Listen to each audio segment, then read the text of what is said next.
નમસ્કાર મિત્રો, હું મયુર સ્વાગત કરું છું તમારું મારી આ સોલફુલ ગુજરાતની પવિત્ર યાત્રામાં. તો મિત્રો, આજે આપણે ઊભા છીએ એવી ધરતી ઉપર જેને ચારણોએ સુરતનું હીર કહ્યું. આ સ્થળ એટલે બગુડા ખાતે આવેલું માં મોંગલમાનું મંદિર. તો મિત્રો, ચાલો સાથે મળીને દર્શન કરીએ માં માંગલ.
ભાવનગરના મહુવા તાલુકામાં આવેલું પ્રકૃતિના ખોળે ચકલીના માળા જેવડું ભગુડા ગામ આવેલું છે.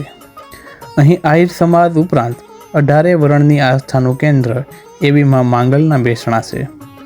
ડુંગરની કોર ઉપરથી જોવું ગમે એવી લીલીસમ સાંઈબીવાળું ગામ જ્યાં આઈ મોંગલ હાજરો હાજર છે.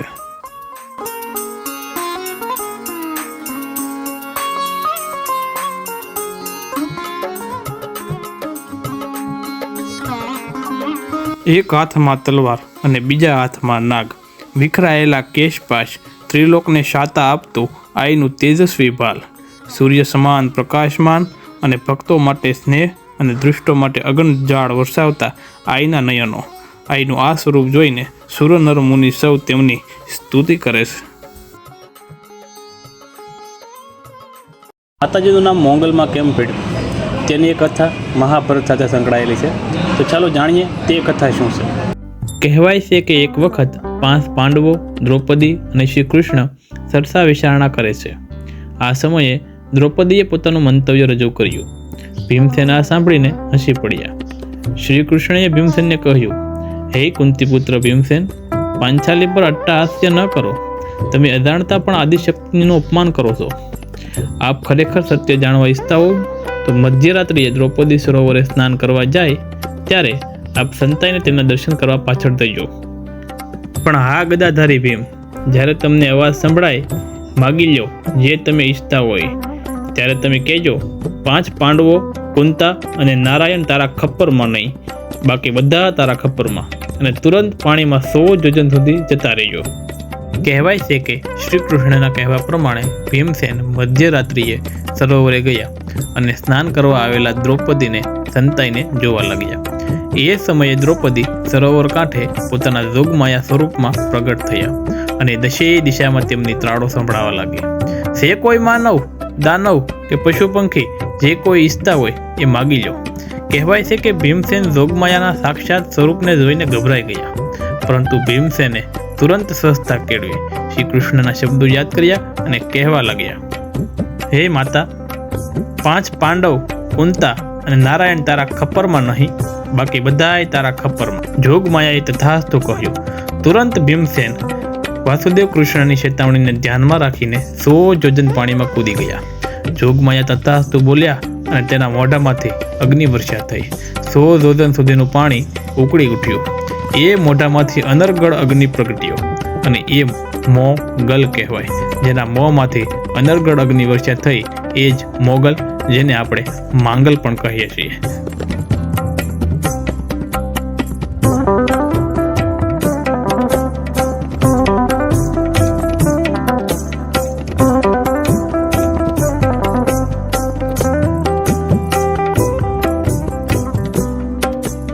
તમારી કોઈ વસ્તુ ચોરાઈ જાય અને માતાજીની માનતા કરો, માતાજીને યાદ કરો, એ પાછું આવી જવાના હજારો દાખલા છે.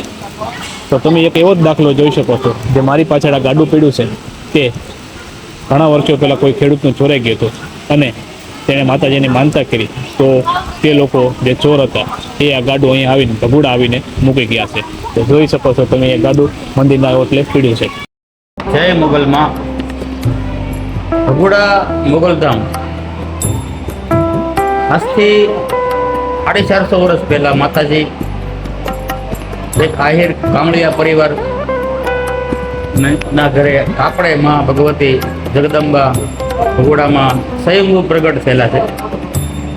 એ સમયનો ઇતિહાસ તમને કહી તો ગામમાં નાના મોટા પરિવારો બધા અહીંયા રહેતા, તો માં બધાનું ધ્યાન રાખતા. ઘરે ગામ આખું મજૂરી કામ કરતું, તો બધા ઘરે એમને ઘરે પારણા મૂકી જાય, નાના છોકરાના પારણા, તો માં આખો દિવસ એમનો હિસકો નાખે. જ્યાં સુધી મજૂરી કરીને જ્યાં સુધી માણસો આવે નહીં ત્યાં સુધી એનો હિસકો સારો છે. આવા માતાજીના ઇતિહાસ છે. ધીમે ધીમે માણસો બીજાને ખબર પડે એમ યાત્રાળુઓ વધતા ગયા અને હવોની માનતાઓ પૂરી થતી ગઈ. માતાજીએ સૌના કામ કર્યા છે. નો અશક્યમાં અશક્ય કામ હોય તો માતાજીએ જો એમના હિતનું છે, એનો હકનું છે ને, તો માતાજીએ એમને પાછું અપાવેલું છે. માતાજીના ઘણા એવા ઇતિહાસ છે. અહીંયા તમે જુઓ તો ગાડું પડેલું છે. અહીંયા તમે આવો ભગુડા ગામમાં આવો, તમને ગાડાના દર્શન થશે. તો ગાડું પણ એ રીતના જ તે વહી ગયેલું અને માનતાથી પાછું આવેલું. એ જો હજી હાલ મોજૂદ છે વડલાને છે. તમે ક્યારેક ભગુડા આવો તો તમે દર્શન થશે ગાડાના. એવા ઘણા ઇતિહાસો છે. માતાજીએ ઘણાના દીકરા માનતાઓ રાખે તો દીકરા ઘણાને આપેલા છે માતાજી. તો આવા ઘણા અનેક ઇતિહાસો માતાજીના છે. હાલ માતાજીનો જ્યારે પાટોત્સવનો હવન હતો, પહેલો હવન, ત્યારે જ્યારે પ્રાણ પ્રતિષ્ઠા હતી ત્યારે 108 કુંડી હવન, તો માતાજી એવો સ્વયંભૂ 5000 વ્યક્તિની આગળ એવો પરસો કરેલો કે જે માંડવાના સ્તંભ છે ને 1.5 ઊંચા થઈ ગયા હતા.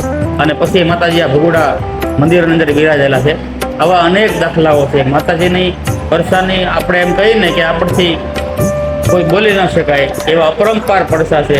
અકળ ગતિમાં મોગલ તારી પામી શક્યું ના કોઈ, અપરંપાર મારી પરસા તારા જોયા છે નજરો માય. આવા અનેક પરસાઓ માં ભગવતીના ભગુડા ગામમાં નિહાળવા મળે છે. જય મોગલ.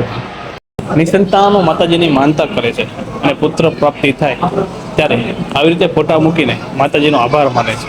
ભગુડામાં તમે આવો તો તમને આવા હજારો ફોટા મળશે બાળકોના, જે ભગુડાની અંદર લગાવે છે.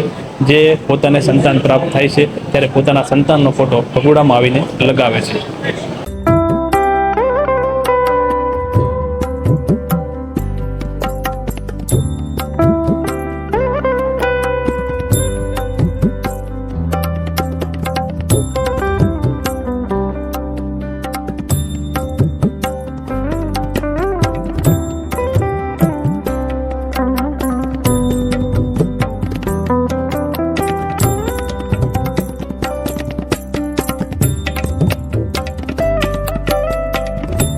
બહારથી આવતા યાત્રિકો માટે રહેવાની અહીં ઉત્તમ સુવિધા છે. હજારો માણસોને રાત્રિ રોકાણ થઈ શકે એના માટે અહીં 25 જેટલા રૂમો છે, 2-3 મોટા હોલ છે અને હજારો માણસોના પાગરણ છે. જેની સુવિધા ભગુડા મોગલધામ ટ્રસ્ટ વતી કરવામાં આવે છે.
જો તમે હરિહરનો હાથ પડ્યો એ સાંભળ્યો છે, તો અત્યારે હરિહરનો હાથ પડી ગયો છે અને અહીં ભોજનશાળામાં જમવાનું શરૂ થઈ ગયું છે. 12 વાગ્યા છે, 12 વાગ્યાનો ટાઈમ છે. 12 વાગે જમવાનું શરૂ થઈ જાય છે. અનુષ્ઠાન ચાલુ છે ભગુડામાં. મારી પાસે તમે જોઈ શકો છો એ અન્નક્ષેત્ર છે. તો આપણે એક મુલાકાત અન્નક્ષેત્રની કરીએ કે શું છે અહીંની અન્નક્ષેત્રની સિસ્ટમ. તો એક મુલાકાત કરીએ અન્નક્ષેત્ર. ચાલો જઈએ.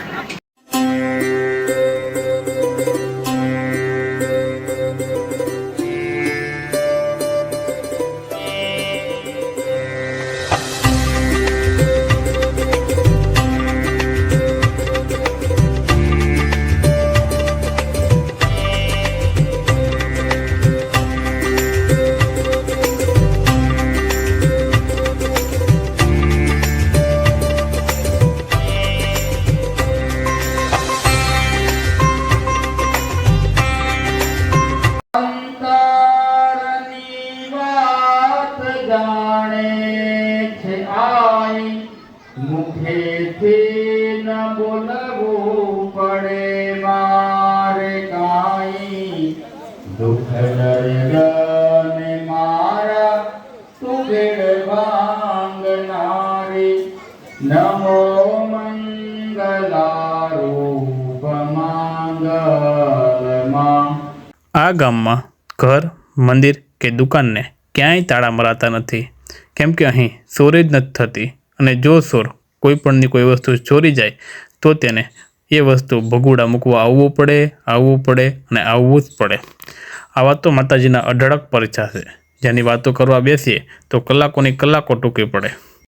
મેં મારી આ સફરની શરૂઆત મારા જ ગામ ભગુડાથી કરી છે, જેનું નામ મેં સોલફુલ ગુજરાત આપ્યું છે.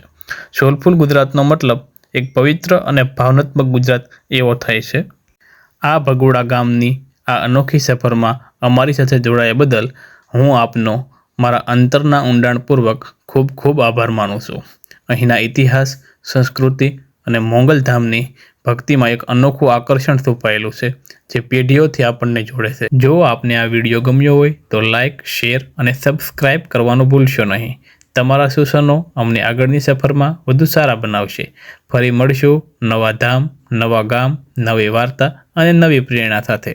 ત્યાં સુધી આપ સૌને પ્રેમભરી શુભેચ્છાઓ અને મારા અંતરના ઊંડાણથી બધાને જય માંગલમાં, જય માંગલમાં, જય માંગલમાં.